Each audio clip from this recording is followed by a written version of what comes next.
Hi hello, ഇന്ന് നിങ്ങൾക്ക് ഇന്നെ കണ്ടിട്ട് എന്തെങ്കിലും കുഴപ്പമുള്ളതായിട്ട് തോന്നുന്നുണ്ട്? അല്ലെങ്കിൽ വേണ്ട, ഞാൻ തന്നെ പറയാം. അല്ലെങ്കിൽ ഇനി എനിക്കില്ലാത്ത കുഴപ്പമെടുക്കങ്ങൾ ചിലപ്പോൾ കമന്റ് എന്താണെന്നറിയില്ല. കുറച്ച് ദിവസമായി എനിക്ക് ജലദോഷം തുടങ്ങിയിട്ട്. അപ്പൊ ഒന്ന് ഡോക്ടറെ പോയി കാണിച്ചിട്ട് വരാം. പിന്നെ എന്താണെന്നറിയില്ല, വീട്ടിൽ നിന്ന് ഇറങ്ങിയ ടൈമിൽ തന്നെ കറക്റ്റ് മഴ പെയ്യും. ഇപ്പൊ എന്താണെന്നറിയില്ല ഗൈസ്, രാവിലെ ആവുന്ന ടൈമിൽ നല്ല മരുഭൂമിയിൽ ചുട്ടു പൊയ്ക്കണ വരത്തെ ചൂടാണ് കേട്ടോ. ഈ ഉച്ചക്കാണുന്ന ടൈമിൽ നല്ല പ്രളയം വന്നേരത്തെ മഴ. അതായത് കറക്റ്റ് പറഞ്ഞാല് രാവിലെ ആയ പെരിയോനെ പറഞ്ഞ് പാടണം, ഉച്ചൊക്കെ ആയാല് ഉയരായി മാറവെന്ന് പറഞ്ഞ് പാടണം ഗൈസ്. കറക്റ്റ് പറഞ്ഞാൽ രാവിലത്തെ ചൂടും ഒക്കെ കൊള്ളുമ്പോ ഒരിക്കലും വിചാരിക്കില്ല ഗൈസ് ഉച്ചക്ക് മഴ പെയ്യാൻ പോവാണ്. ഇനി ഞാൻ ഈ മൈൻ ചൂടൊക്കെ പറഞ്ഞ് കേട്ടിട്ട് ഞാൻ ശരിക്കും ജലദോഷത്തിന് തന്നെ അല്ലേ ഡോക്ടറെ കാട്ടാൻ പോണെന്ന് നിങ്ങൾക്ക് ഒരു സംശയം വേണ്ട കേട്ടോ. ഞാൻ ജലദോഷത്തിന് ഡോക്ടറെ കാട്ടാൻ വേണ്ടി തന്നെയാണ് ഗൈസ് പോകുന്നത്. അങ്ങനെയാണ് എന്റെ അമ്മ പറഞ്ഞത്, ഇനി അറിയില്ല കേട്ടോ. ഏതായാലും ഇറങ്ങിയ ടൈമിൽ തന്നെ കറക്റ്റ് നല്ല മഴ പെയ്തിട്ടുണ്ടായിരുന്നു. ബട്ട് ഗൈസ് മഴ പെയ്യുമ്പോ കിട്ടുന്ന ഒരു സുഖം ഉണ്ടല്ലോ, പ്രത്യേകിച്ച് ഈ ഓട്ടോയിലൊക്കെ പോണ ടൈമില് നല്ല തണുത്ത കാറ്റ് വീശും, പോയാനിട്ട് നല്ല മണ്ണിന്റെ മണം. ആണെങ്കിൽ ഈ മഴ പെയ്യുന്ന ടൈമിൽ ഉണ്ടാവണ മണ്ണിന്റെ മണം ഭയങ്കര ഇഷ്ടമാണ്. അപ്പൊ മണ്ണിന്റെ മണമൊക്കെ ഇഷ്ടമുള്ളവരൊക്കെ ഉണ്ടെങ്കിൽ കമന്റ് ചെയ്യാം. പിന്നെ അമ്മക്ക് കുറച്ച് മെഡിസിനും കാര്യങ്ങളൊക്കെ മേടിക്കാണ്ടായോണ്ട് നമ്മളൊരു സ്ഥലത്ത് ഇറങ്ങിയിട്ട് പിന്നെ കുറച്ച് മയക്ക് കൊണ്ടിട്ട് നമ്മൾ പിന്നെ നേരെ ബസ്സിനാണ് പോയത്. ആ പൈസ അങ്ങോട്ടും ഇങ്ങോട്ടും ചുരുട്ടി മറിച്ചൊക്കെ പിടിച്ചിട്ട് ഒരാളുണ്ടല്ലോ, ഇന്റെ അമ്മേനെ കൈസ്. പിന്നെ നമ്മൾ നേരെ ബസ്സിനാണ് കേട്ടോ ഡോക്ടറെ അടുത്തോട്ട് പോയിട്ടുണ്ടായിരുന്നത്. നമ്മൾ നേരെ ചെന്നു ടോക്കൺ എടുത്തു. എന്തോ ഭാഗത്തിന് വലിയ തിരക്കും കാര്യങ്ങളൊന്നും ഇല്ലായിരുന്നു കേട്ടോ. ഞാൻ ഓൾറെഡി ഡോക്ടറെ ഇവിടെ കാണിച്ചിട്ടുണ്ടായിരുന്നു, എന്നിട്ട് മാറിച്ചില്ല. അപ്പൊ വീണ്ടും വന്നതാണ്. സത്യം പറഞ്ഞോട്ട് ഡോക്ടർ ഓൾറെഡി 3 ദിവസം കഴിഞ്ഞിട്ട് മാറിയിട്ടില്ലെങ്കിൽ വീണ്ടും വരാൻ പറഞ്ഞതായിരുന്നു. പിന്നെ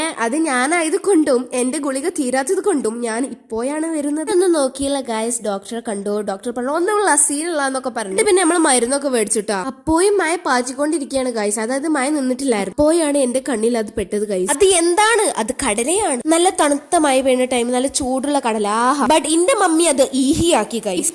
ഇപ്പൊ കിട്ടൂല എന്ന് പറഞ്ഞു നിൽക്കും. അപ്പൊ വില്ലനായിക്കൊണ്ട് ഇതാ കടന്നു വരുന്നു ഒരു ഓട്ടോക്കാരൻ. ഓട്ടോ കിട്ടിയ സന്തോഷത്തിൽ ഇമ്മ കടല മറന്നുപോയി. ഇനി പറഞ്ഞിട്ട് കാര്യമില്ല, പോയത് പോയി. അതിന്റെ ഇടയിലാണ് ഉമ്മാക്ക് ഒരു ഓർമ്മ വന്നത് ഗൈസ്. ഉമ്മാക്ക് വീട്ടിൽ കുറച്ച് സാധനങ്ങൾ മേടിക്കണ്ടത്രേ. അതുകൊണ്ട് ഈ ഓട്ടോറിൽ നമ്മൾ എന്തായി എന്റെ കടലും പോയി. ഇതിന്റെ ഇടയിൽ കൂടെ ഞാൻ ഇവിടെ ഉണ്ട് എന്ന് പറഞ്ഞിട്ട് കുറെ ആൾക്കാർ ഇന്ത്യന്റെ പതാകം പിടിച്ചിട്ട് കാണാൻ വന്നോണ്ട് എന്താ കാട്ടണു. ഇപ്പൊ ഇവിടെ കടല കിട്ടാത്തതുകൊണ്ട് നോളിച്ചുണ്ടാകുമ്പോ കുറച്ച് പച്ചക്കടല മേടിച്ചൊന്നു കഴിച്ചു. എന്നാൽ ആ ചൂട് കടൽ കിട്ടാത്തതിന്റെ സങ്കടം എനിക്ക് ഇപ്പോഴും ഉണ്ട് കേട്ടോ. എന്നിട്ട് പിന്നെ നമ്മൾ നേരെ നാട്ടിൽ ലാൻഡ് ചെയ്തു. ഈ പാടത്ത് കൂടെ വേണം നമ്മളെ വീട്ടിലോട്ട് പോകാൻ വേണ്ടിട്ട്. എന്താന്നറിയില്ല, ഞാൻ ചൂട് മായ എന്നൊക്കെ പറഞ്ഞിട്ടാ തോന്നുട്ടോ. ആകാശം മൊത്തം നീലിച്ചുകൊള്ളു. ഇനി ഞാൻ വല്ലതും പറഞ്ഞിട്ടാണോ? എന്നാലും നമ്മളൊന്ന് ഭയക്കണം. ഞാനിപ്പോ വല്ല ഹൊറർ മൂവീസിലെത്തിയ മാതിരി. ഇനി ബാക്കിൽ കൂടെ ഒരു സീരിയൽ കില്ലർ എന്നെ കത്തിയിട്ടും കുത്താൻ വന്ന അടിപൊളിയാണ്. കാരണം അതിന് വേണ്ടി സെറ്റിട്ട മാരുണ്ട് കഴിച്ച് ഈ ആകാശമൊക്കെ കാണാൻ. ഫൈനലി അവസാനം നമ്മൾ വീട്ടിലെത്തിയിട്ടുണ്ട് ഗൈസ്. എന്നിട്ട് ഷവർമ്മക്ക് കാത്തു നിന്ന എന്റെ അനിയൻക്ക് വേണ്ടി ഞാൻ ഈ പച്ചക്കടല അങ്ങ് സമർപ്പിച്ചു കൊടുത്തു ഗൈസ്. മാരകമായ ഒരു ഷവർമ്മ പ്രതീക്ഷ അവന് കിട്ടിയത് ഒരു കടലയായിരുന്നു, അതും പച്ചക്കടല. അപ്പൊ അത്രേ ഉള്ളൂ.